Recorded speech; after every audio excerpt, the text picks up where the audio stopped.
काला प्रेत की कॉमिक्स हमेशा इंटरेस्टिंग और बढ़िया फैंटेसी वाली होती है, इसलिए बहुत सारे लोग इसको लाइक भी करते हैं और सपोर्ट भी करते हैं।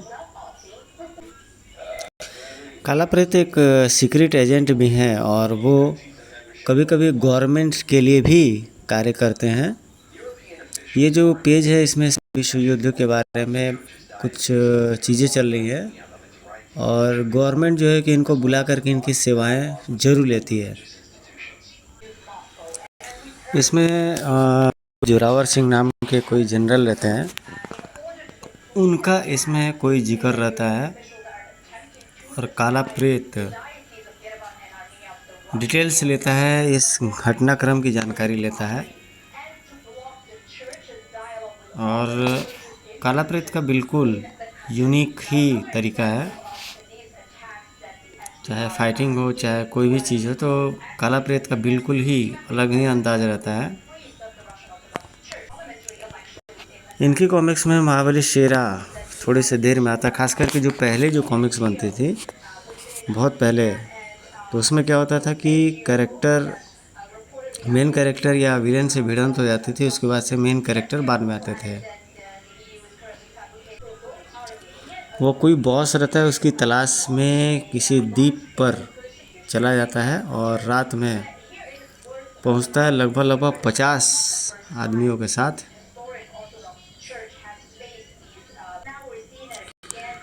बच्चों को कॉमिक्स ज़रूर पढ़ानी चाहिए और देनी ज़रूर चाहिए, क्योंकि इससे बहुत सारी एजुकेशन और बहुत सारी इन्फॉर्मेशन मिलती है जो टेक्स्ट बुक वगैरह में नहीं मिलती है। और बॉम्बिंग और असॉल्ट चालू हो जाता है। कहीं एक निश्चित जगह पर काला प्रेत पहुंच करके अपने आदमियों को हिदायत देता है।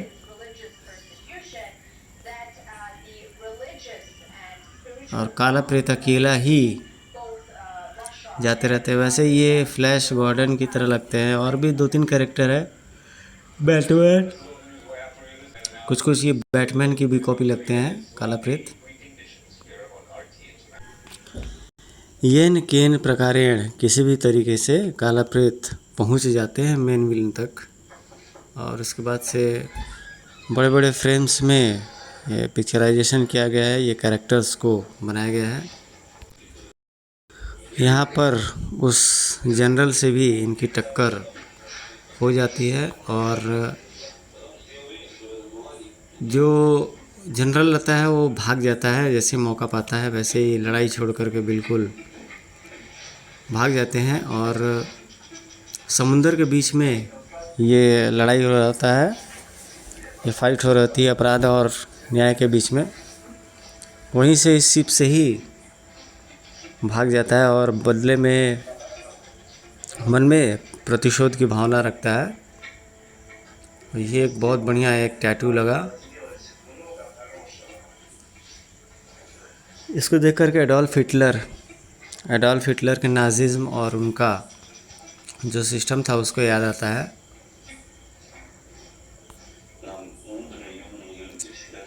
और ये लगभग 14वें पेज पर, यानी कि बिल्कुल आधी कॉमिक्स जब थी ख़त्म होने के उस समय महाबली शेरा झूलते हुए दिखाई दिए, और अक्सर उनको कोई ना कोई इन्फॉर्मेशन देता है कि शहर में या फिर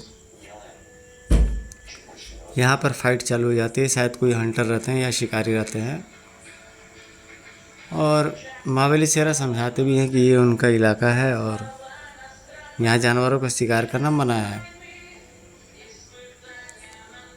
और इधर एक भयानक तूफानी रात में महाबली शेरा को सर्च कोई करता है, कोई व्यक्ति जो देखने से शक्ल से ही अपराधी लगता है, और वहाँ पे जो भी रहता है उस व्यक्ति को धराशायी करके व्यक्ति आगे बढ़ता है। और थोड़ी देर बाद जैसे मुकामो द्वार तोड़ता हुआ काला प्रेत के पक्ष में दाखिल हुआ, कौन हो तुम? तो तुम ही हो काला प्रेत। और यहाँ पर मुकाम्बो से भी उसकी भिड़ंत हो जाती है, वो उसे करंट पास करा देता है। उसके बाद से बेहोश हो जाता है मोकाम्बो